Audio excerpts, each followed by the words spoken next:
guys, welcome back to my channel. Today let's talk about how to teach English in Thailand.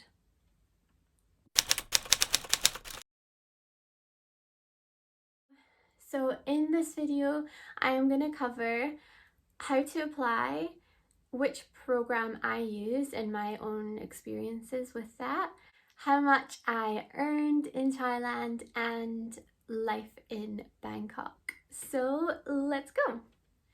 First, let's start with the requirements for teaching English in Thailand. The first thing that you need is kind of self-explanatory, but you need fluency in English.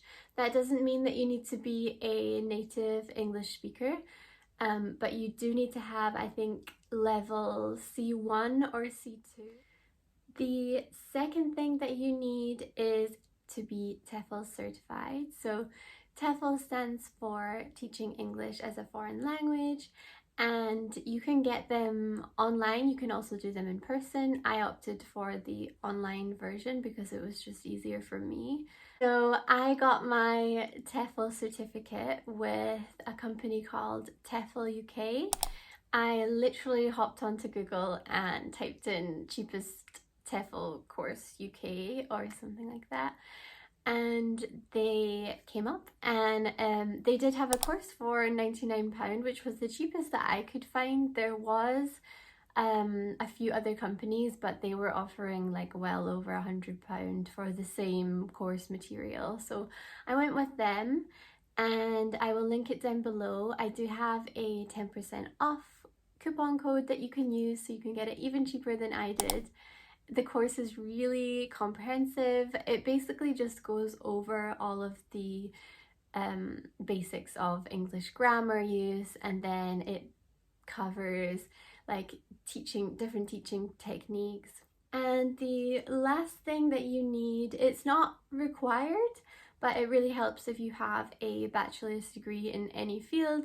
It just means that the job application process will be easier. You would get more schools wanting to work with you, and also you are more likely to get a higher pay if you have a bachelor's degree. But I have friends who also didn't have their bachelor's degree and they got a job fine there.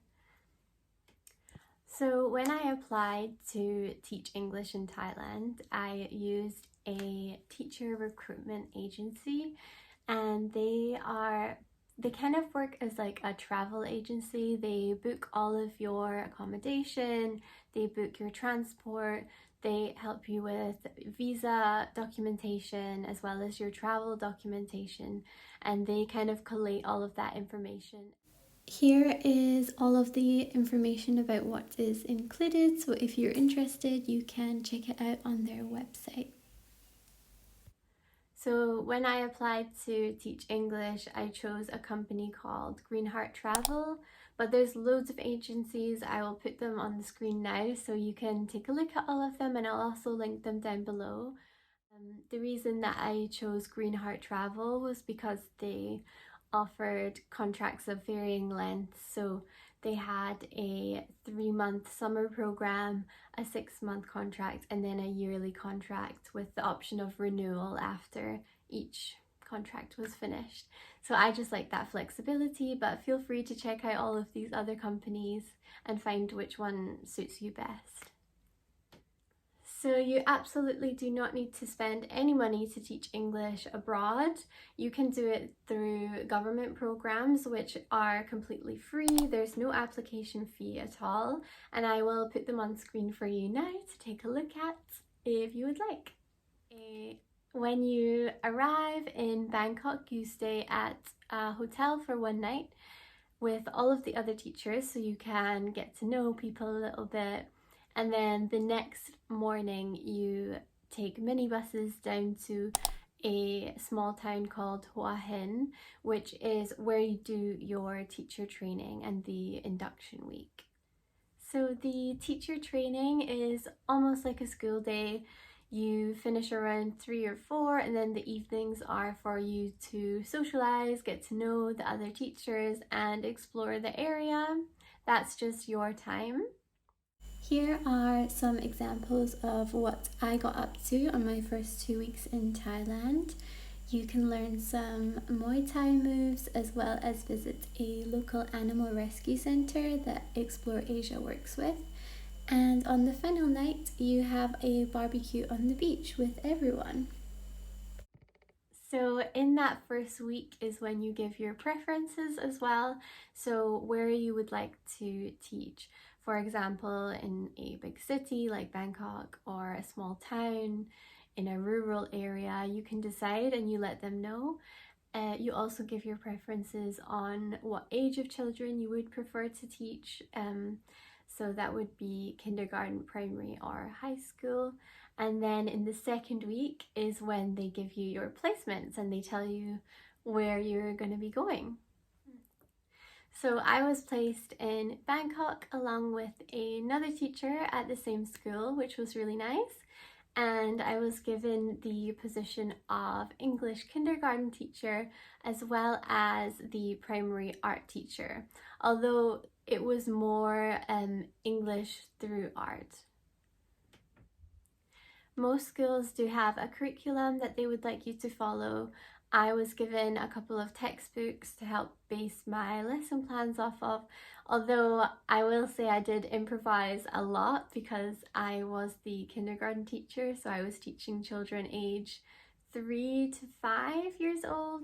So I did have to keep the lessons very engaging, lots of singing, dancing, playing games. Okay, so let's talk about the salary and working hours. So I earned around £1,000 a month, and then my rent was £250. So I had, quick maths, £750 per month to play with. Just to give some context, I lived in a brand new condo. I did have a pool, a gym, a sauna and a sky bar, which was very fancy, but that's why it cost £250. All of the teachers needed to be in the school for 8 o'clock, and I typically had 2 classes in the morning and then 2 classes in the afternoon, because the lunchtime was when my kindergartners had nap time. So it was around 2 hours. So you could go home if you wanted. I usually stayed in the office and did lesson plans, but it's completely up to you what you do with that time. And then the lessons were around 40 minutes long. Then you could leave after your last class of the day. So mine was usually around 2 or 3 in the afternoon.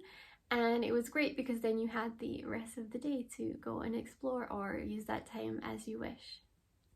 I hope that you found this video helpful.